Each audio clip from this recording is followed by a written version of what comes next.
Ô Piperno, você falava esses dias sobre aquela história da moradia, né? As pessoas que vão largar tudo. A gente viu até um depoimento aqui, acho que foi ao Bruno ou a Bia, não me lembro, falando sobre vender tudo e mudar e etc. E daí, entre os tópicos que o ministro Rui Costa apresentou, foi esse que eu mencionei do Minha Casa Minha Vida, que o governo vai garantir dentro do mesmo padrão que a pessoa tem hoje de moradia, enquadrando-se num dos dois modelos do programa, a restituição integral, 100% do imóvel. E aí, para isso, o ministro diz, o governo pretende comprar imóveis usados e em construção para entregar às famílias, propriedades que iriam a leilão, e pretende aproveitar propostas que não foram utilizadas no Minha Casa Minha Vida, entre outras seleções ainda na iniciativa. Ou seja, um amplo programa habitacional para alcançar essas famílias que perderam tudo e que devem, portanto, a partir desse incentivo, continuar próximo da região onde moram atualmente. Mas no primeiro trimestre, os resultados do programa já foram surpreendentes, né? Foram contratadas 135 mil moradias, bem acima da expectativa. E tomara que esse número seja superado agora, porque vai haver necessidade. Então, já que o programa existe, já que o plano prevê a construção de moradias em todo o país, então é natural que, nesse momento, isso seja mais concentrado, sim, na região que acaba gerando, então, essa demanda toda.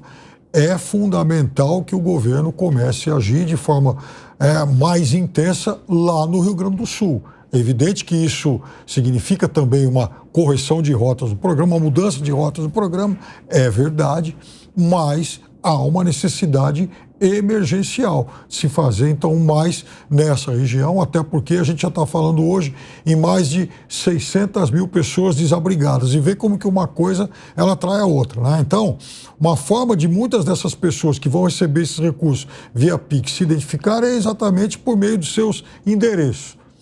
Mas muita gente não vai ter mais endereço. Então, essa também é uma outra questão com as quais as autoridades locais vão ter que lidar.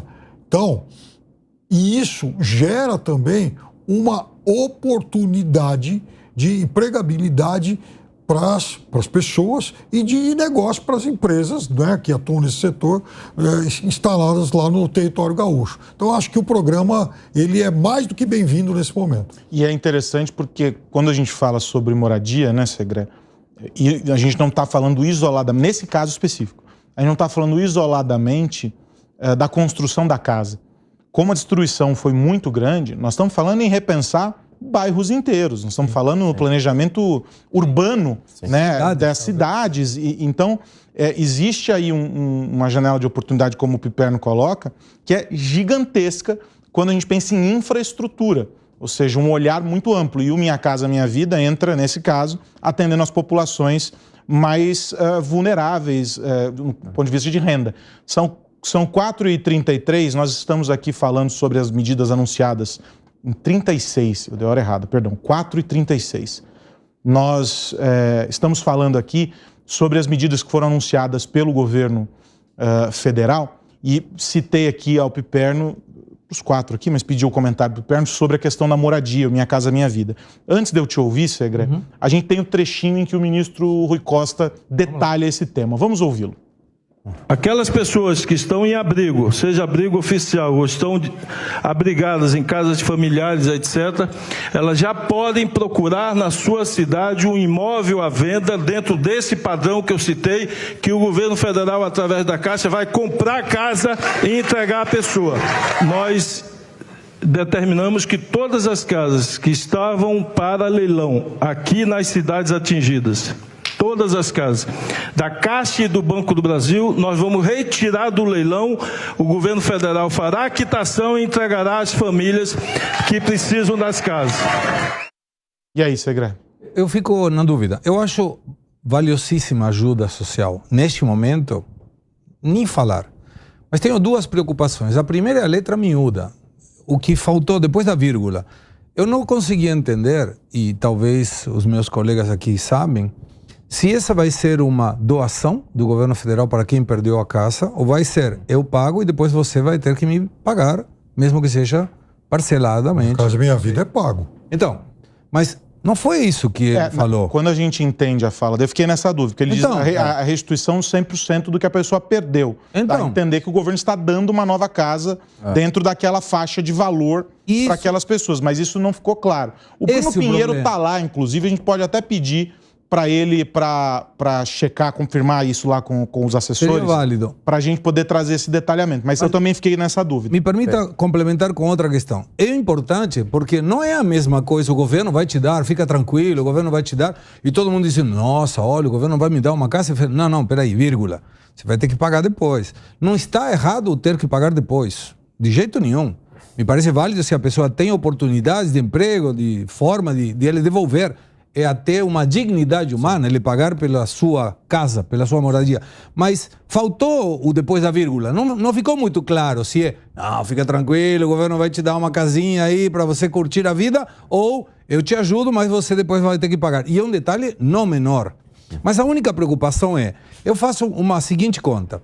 Imaginando que sejam, pelo fato, 600 mil pessoas, suponhamos que sejam 400 mil que precisem uma moradia e uma família promédio, 4 pessoas.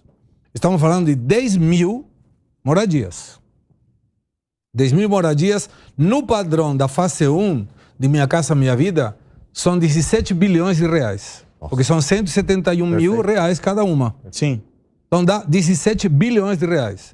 A construção, a reconstrução do Rio Grande do Sul, por baixo, na minha opinião, uma conta assim, muito rápida, vai dar entre 150 e 200 bilhões. O economista Cláudio Fristac fez um levantamento, o Estadão publicou, inclusive, com detalhes, e eu achei, de tudo que eu vi por aí, o mais racional, pela metodologia que ele adotou ali, ele já ultrapassou os 100 bi. Então, na minha opinião, vai ser 150 a 200 bi, para deixar do jeito que estava antes da tragédia. E eu não vi uma única menção do governo federal dizendo, e para todo esse pacote de dinheiro, nós vamos diminuir a despesa nesse ponto aqui, mesmo que seja o cafezinho do ministério. Aunque seja uma coisa simbólica. Ninguém falou, gente, em função disso, o quinquênio, esquece, não vamos falar por agora. Esfriou, mas não tem uma fala taxativa dizendo, não vamos mencionar isso agora. Ninguém falou de novo sobre o fundo eleitoral. 4,9 bi, tem que ir para esse lugar. Então, é uma questão que até agora só ouvimos, vamos fazer, vamos gastar, e vamos dar, e vamos... Da onde que vai tirar esse dinheiro? Não é da árvore.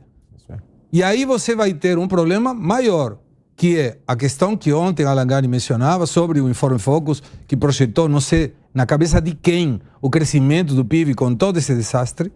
E aí você tem quem vai financiar essa questão.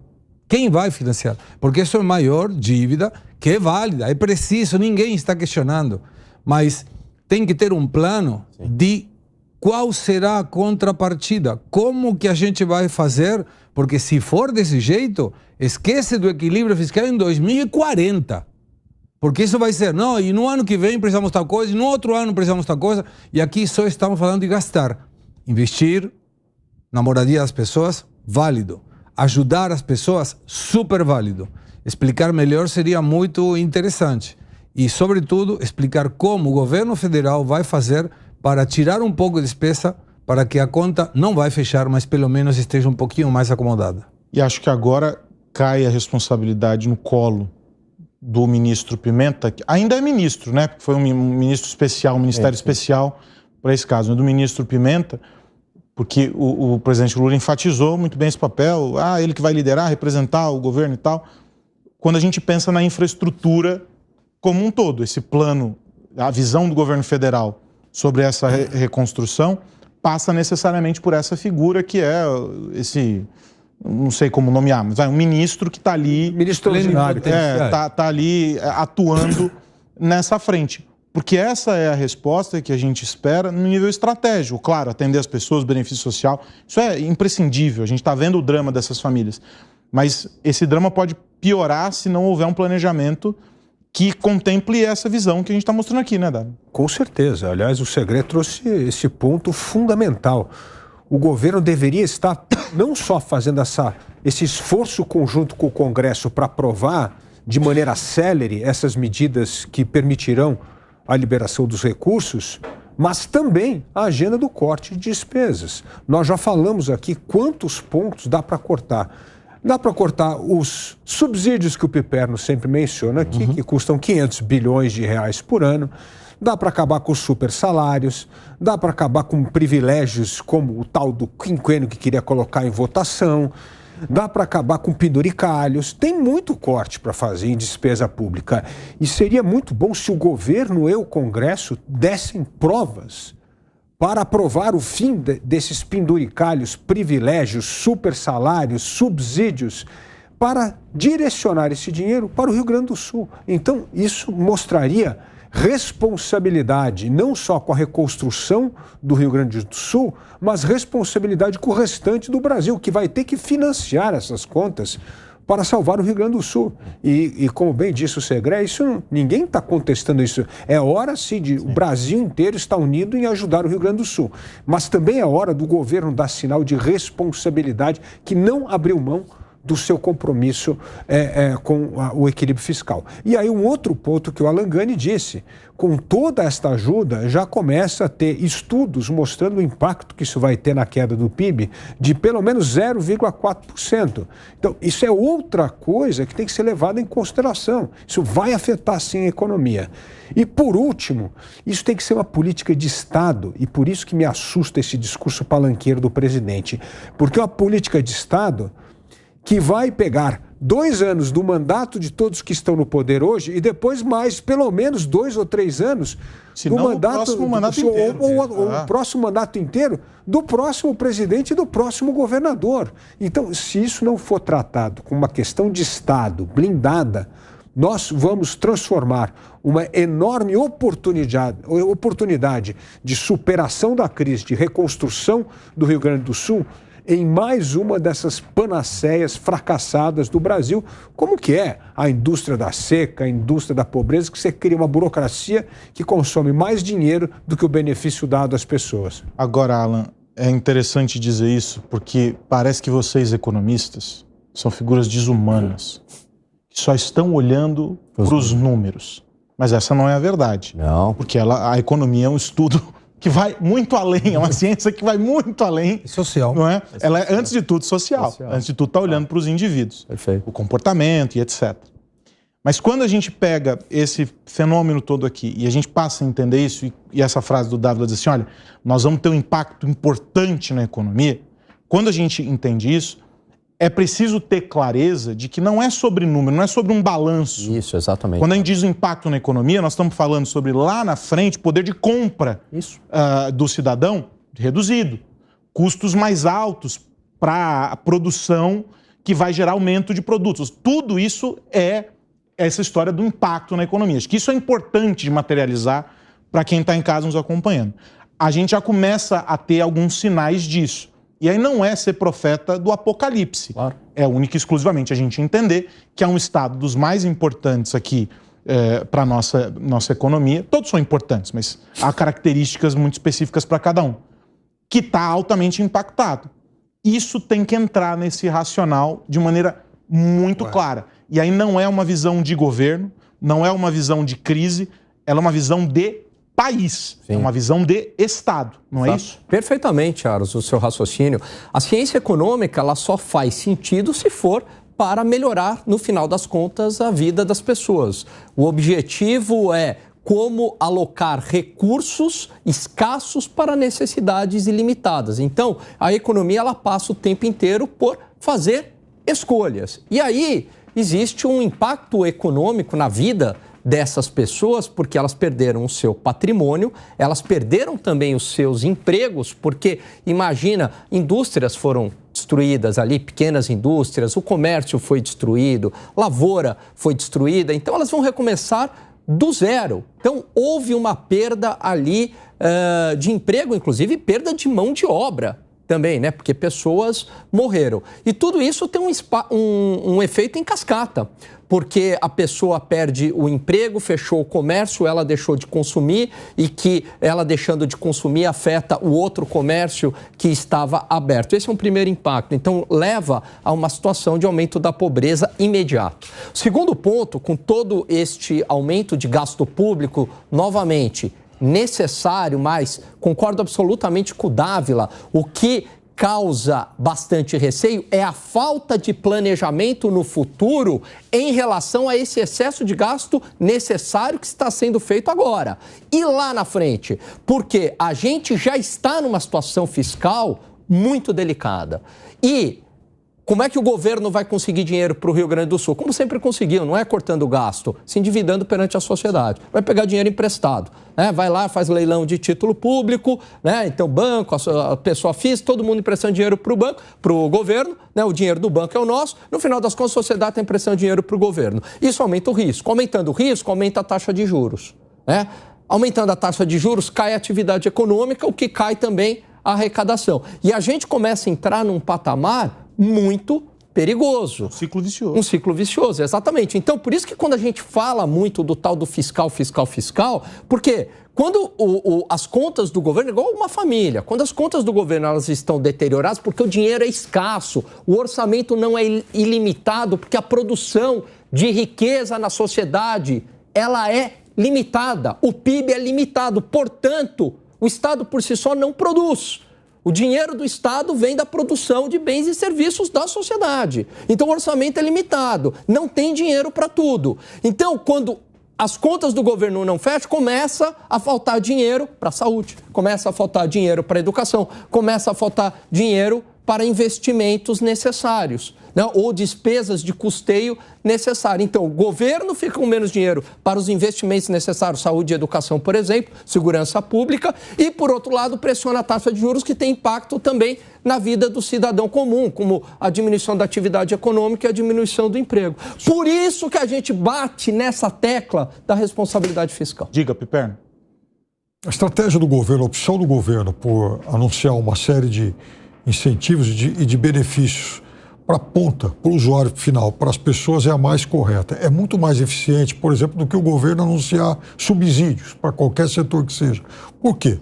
Porque aí ele vai ter a certeza de que vai chegar nesse cidadão que tanto precisa e esse cidadão vai ser o motor da recuperação econômica e não. O cidadão exemplo, é o indutor da economia. Exatamente, cidadão como indutor. Não exatamente benefícios setoriais que você não sabe de fato para onde vão. Porque quando você anuncia uma vantagem fiscal para alguém, você não sabe se aquilo vai ser de fato investido em produção, investido, por exemplo, enfim, aplicações que o dono daquele negócio resolve fazer, porque afinal de contas o dinheiro chegou para ele, ele tem livre-arbítrio para fazer com aquele dinheiro que ele bem entende. Quando chega o dinheiro para esse cidadão que está na ponta, não. Esse cidadão ele vai tomar a decisão de o que ele vai fazer, o que ele vai comprar e provavelmente ele vai recompor aquilo que ele perdeu numa tragédia como essa. Como, aliás, isso tem algum parentesco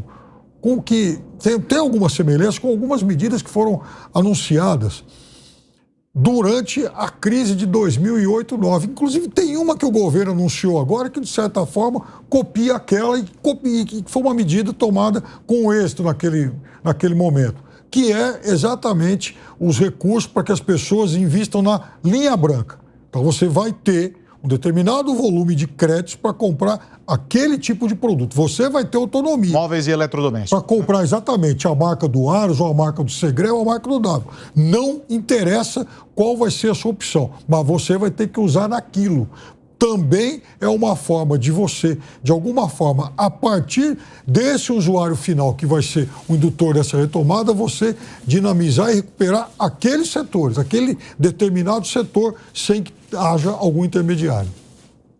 Eu concordo com o Piperno, só uma observação, me parece válido, está certo que tem que dar o dinheiro na ponta, não adianta dar subsídios, porque os subsídios poderiam ser setoriais e não atingir ao que precisa. Mas eu tenho uma reflexão em função do uso desse valor, porque teoricamente, segundo o que o governo anunciou, esses R$5.100 seriam para recompra de linha branca. Móveis e eletrodomésticos. Mas vai ter uma explosão de demanda nessa região e eu não sei se a oferta comporta. E aí como que ficaria? Porque nós já vimos, documentado, o caso de combustível de aviação, o Dávila trouxe aqui, de um valor de 6,85 foi para 11. E aí o governo, se tem que estar aí, o governo, através do órgão de controle, das agências de controle, de regulamentação desse tipo de abusos, porque se você tiver uma quantidade enorme de demanda de geladeiras, de cozinha, de forno, de lava-louça ou lava-roupa, ou o que for, vai ter naturalmente, por uma questão econômica, simples de entender, aumentou a demanda, a oferta se mantém estável, vai aumentar o preço. E aí é quanto você está disposto a pagar por ter uma geladeira e não ficar sem. Então isso também tem que ser controlado. E uma observação, hoje me escreveu uma ouvinte do nosso programa, do Rio Grande do Sul, e me disse: precisamos prestar atenção numa situação que eu confesso não tinha prestado atenção e gostaria de compartilhar, que é as pessoas que estão em abrigos têm marmitas, têm alimentação, mas tem um monte de gente que está em casas de pessoas. Tem uma senhora que estava num apartamento que são para 4 pessoas, tinha mais de 12. E aí falou: ninguém traz a comida para a gente. E esse é um dado interessante. Os que levam, a gente chegou a mostrar, em alguns casos, os que estão... Algumas pessoas conseguem receber em casa água e marmita, mas nem todo lugar as equipes de resgate conseguem chegar com isso. Então, atenção com essa questão de que um aumento na demanda não organizada pode alavancar um aumento do preço do produto.